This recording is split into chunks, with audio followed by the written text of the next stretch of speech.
voy a presentar ahora a nuestros invitados de hoy. Carlos Ingaramo, él es investigador del fenómeno OVNI, fundador del grupo Hemisferios, especialistas en la investigación de campo, integrante de la Red Argentina de Ovnilogía. Por otro lado, está con nosotros el licenciado Juan Acevedo, psicólogo, especialista en la investigación de fenómenos paranormales e integrantes del grupo SIFO, autor junto al doctor Berlanda del libro Los Extraños, y también el doctor Néstor Berlanda, médico psiquiatra, integrante del equipo interdisciplinario del Programa Provincial de Salud Mental de Santa Fe y creador del grupo SIFO, Círculo de Investigadores del Fenómeno OVNI. Bueno, la verdad, impresionante el testimonio de Julio Plattner. ¿Ustedes cómo lo ven? Creo que sobran las palabras, ¿no? En respecto a lo contundente del relato de Julio. Además, dentro de la investigación OVNI y dentro de los testimonios OVNI, la sencillez de Julio habla por sí sola. Sí, es lo que más llama la atención. Bueno, vamos a ver ahora un informe sobre abducciones.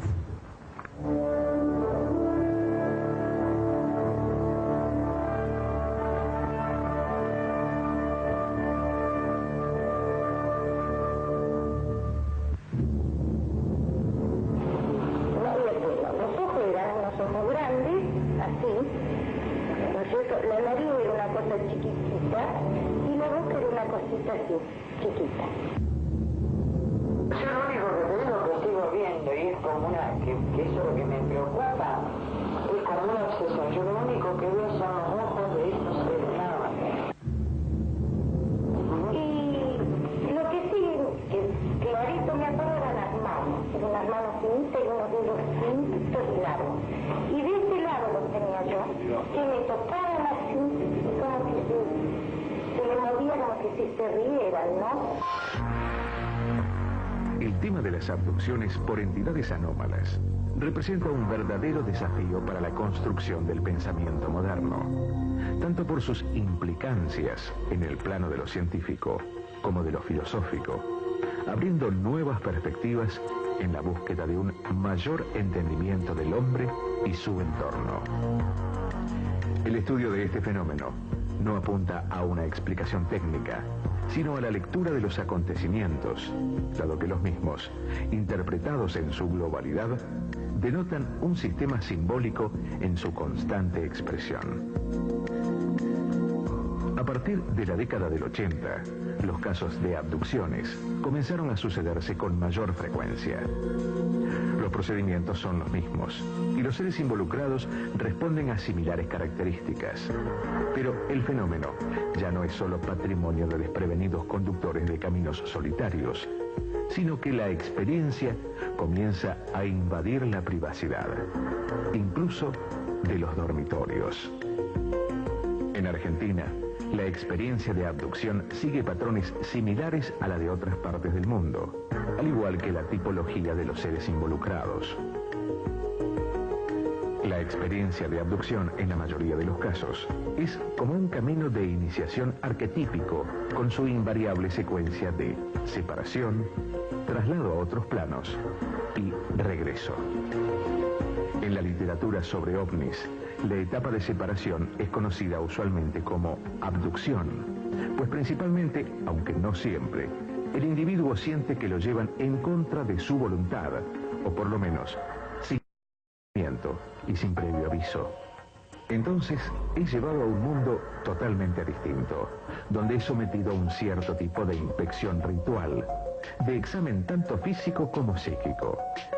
En el contexto del universo OVNI, esta fase de la experiencia es usualmente denominada como el examen y aparece bajo la forma de un examen médico del tipo que uno se imagina habría de tener lugar en un relato de ciencia ficción. La etapa final del camino, el regreso, que usualmente tiene lugar en la misma localidad física, generalmente se ve marcado por sensaciones de confusión, desorientación, pérdida de un espacio de tiempo y deterioro de la memoria. Pero habitualmente también aparece la sensación, aunque vagamente comprendida, de que algo extraordinario ha ocurrido, que ha de dejar una huella indeleble en la vida del secuestrado. Quizás esto sea lo más importante de la experiencia de la abducción. El testigo sufre lo que se denomina una reestructuración de la conciencia, en donde cambia totalmente su visión de la vida y del mundo. Por otro lado, hay pautas comunes, tanto psíquicas como biológicas, en los abducidos, hecho que se da en todas partes del mundo. No es abducido quien quiere, sino quien puede de acuerdo a una determinada constitución psicobiológica. En la mayoría de los casos, los seres asociados a las experiencias de abducción se presentan como de 1,20 m de estatura, cabeza voluminosa calva, rostro inexpresivo, piel grisácea, manos y brazos largos, desproporcionadamente largos, y el rasgo más sobresaliente y más común en todos los casos, enormes ojos negros y profundos, y una característica notoria, falta de nariz y labios casi inexistentes. Tanto físicamente como en su comportamiento es posible reconocer el sello de la medida humana. Sus lánguidas y endebles figuras, su repetitiva y evidente androginia, símbolo perfecto de la unión de los opuestos complementarios básicos, lo femenino y lo masculino. En definitiva, se lo supone de origen extraterrestre, que llegan a la Tierra desde el espacio exterior y raptan a determinadas personas. El fenómeno de abducción es algo real, pero quizás no con la acepción que nosotros le damos al término. Hay evidencia de que algo de naturaleza desconocida se imprime en nuestra realidad consensuada. Extrañas marcas de quemaduras, cicatrices inexplicables, traslaciones de vehículos, testigos acompañantes que pueden certificar parte de la experiencia.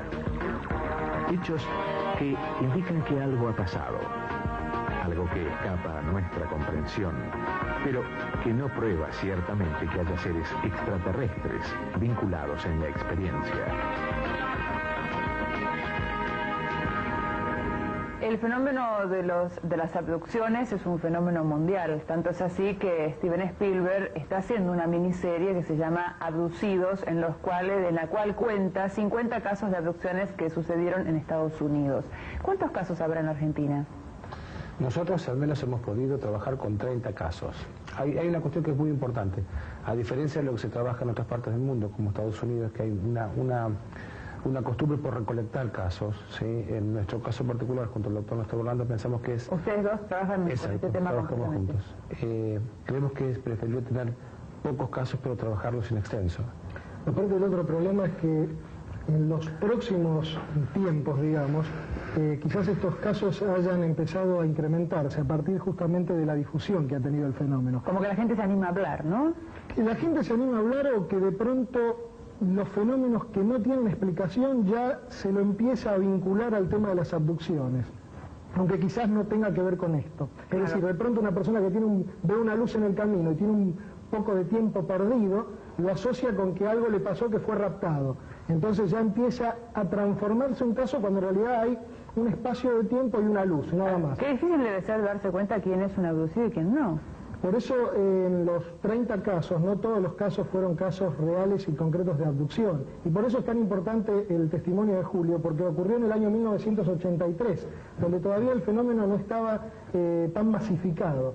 Es muy importante tratar de recolectar estos casos vírgenes, digamos, porque verdaderamente dimensionar el fenómeno en sí de la abducción. ¿Y qué tienen en común los abducidos? Dentro de las características, hay en muchos casos de los que nosotros pudimos recolectar dentro del país, e inclusive también con el exterior, digamos, hay en muchos casos situaciones conflictivas de la infancia, por ejemplo, problemas en la infancia o enfermedades. Hay determinadas conductas, digamos, que no significa que tenga una enfermedad, sino que es como que la persona adquiriría desde chico una cierta gimnasia. Una predisposición. O una cierta gimnasia para desplazarse a otras realidades, o a otros planos, o entrar en otros estados no ordinarios de conciencia. ¿Pero esta preparación es psíquica o es espiritual? Es psicobiológica. La espiritual no podemos dar cuenta. ¿Vos, Julio, qué opinás?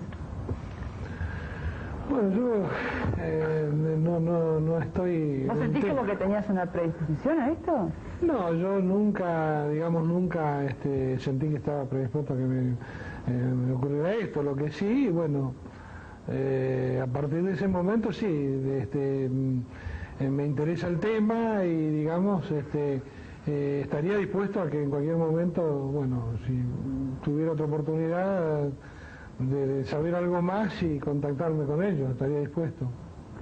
Claro. A mí lo que me llama la atención es que no piden permiso, ¿no? Pues es terrible. La sensación que uno debe sentir es, ¿cómo?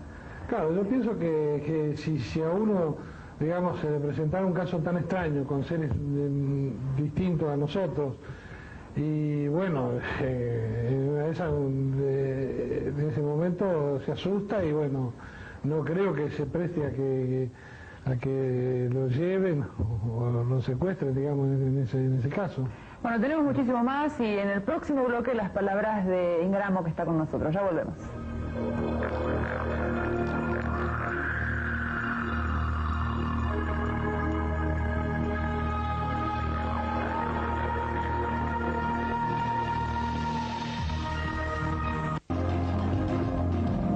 Seguimos analizando un caso de abducción en Misterios del Universo y ahora las palabras de Carlos Ingaramo, quien es investigador del fenómeno OVNI y tiene otra visión de este tema. ¿Cómo lo ves? Mira, en base a la experiencia que acumulamos con nuestros compañeros del grupo de Misterios, del grupo CEFU, tenemos que dejar en claro algo. Llevamos más de 1000 casos estudiados en 15 años y realmente la frecuencia de aparición de supuestas abducciones o abducciones es muy baja. Esto tomando en cuenta recorridas de campo, inclusive en el propio lugar de origen de Plantner, en la zona de Winifreda y demás zonas del país que hemos recorrido. A nosotros siempre nos llamó la atención que entre lo que nosotros describimos como un fenómeno natural y puro, es decir, un testigo que no espera que lo vayamos a entrevistar, sino que está haciendo su vida cotidiana y aparecen de repente bajando de un auto 3 o 4 personas que le empiezan a preguntar si vio algo, es que este tipo de fenoménica, como decía, no se da demasiado. Nos hemos topado con algún que otro caso que no se pudo investigar en profundidad por circunstancias de la vida. La cuestión es que sobre la abducción, nosotros, aún tomándolo en cuenta, hacemos dos diferenciaciones muy claras. Una es la abducción como la de Plantner, un caso sencillo, no violento, nos contaba él fuera de micrófono. No traumático, ¿no? No traumático, donde, bueno, sí, llamaría la atención el hecho de por qué le sacan sangre, en especial, cuando con una muestra de cualquier ser humano ya podrían tener, a través de ingeniería genética, muchísima más cantidad de sangre de la que necesitarían si es que tuvieran que andar sacándole a cada rato a una persona. Y después está otro tipo de abducciones que son complejas, que en parte comparto con ellos, con Berlanda y con Acevedo, el hecho de que quizás tengan algo que ver con la propia o rincones de la mente humana. ¿Por qué? Porque realmente no hay un ovni asociado, es decir, es difícil encontrar, difícil, no imposible, personas que hayan visto que otra persona haya sido secuestrada. Decíamos en el comienzo del programa que algunos investigadores sostienen que de cada 100 hay uno que es real, pero él tiene una marca. Esto no puede ser de la mente. Por eso digo, uno no niega la posibilidad de la abducción y hay variada cantidad de casos en la Argentina, un límite, que dan pruebas fehacientes de, bueno, que podría ser verdad. Porque en el tema OVNI nos manejamos más que con certezas absolutas, siempre con probabilidades. Es decir, uno llega a un punto en el que no puede participar de la experiencia que tuvo el testigo. ¿Ustedes cómo ven el tema de la marca que tiene él? Es que el tema es bastante complejo, porque cuando se dice que tiene que ver algo quizás en la conciencia, automáticamente se piensa con que o hay un trastorno mental o esto no lo puede hacer la mente. Pero no estamos hablando de un fenómeno convencional, no estamos hablando, cuando hablamos de estados no ordinarios de conciencia, no estamos hablando ni de que la persona tiene alguna patología o que es algo común. Es algo que está en el límite, es algo que obviamente se imprime en esta realidad consensuada, como decía el informe. Y es ese algo que justamente la ciencia tiene que investigar. A Julio le pasó algo real y concreto, que le dejó marca, y que tiene a su vez un testimonio, como decía Carlos, muy redondo, muy sencillo, muy concreto. Un testimonio que por otro lado desde el 83 hasta la fecha fue igual, no varió en nada, lo cual es muy importante también para dar credibilidad al caso. Y el mayor punto es qué es lo que le pasó. No hay ninguna prueba que nos pueda a nosotros decir de que hubo un ser extraterrestre tomándolo a Julio y sacándolo de la camioneta. Pero ¿y esto que tiene en la mano, entonces qué? Es un fenómeno que le pasó, es algo que le pasó, pero no sabemos qué. Si nosotros pretendemos hacer ciencia, tenemos que basarnos con evidencia y con investigación. Sabemos que algo le pasó, podemos llegar a que Julio, el fenómeno que le pasó es real, concreto, no miente, fue un fenómeno real, pero no sabemos qué. ¿Y los otros casos que ustedes investigan? Los ojos eran unos ojos grandes, así, ¿no es cierto? La nariz era una cosa chiquitita y la boca era una cosita así, chiquita. Yo lo único que te digo que sigo viendo y es como que eso es lo que me preocupa. La sencillez de Julio habla por sí sola. Sí, es lo que más llama la atención. Bueno, vamos a ver ahora un informe sobre abducciones.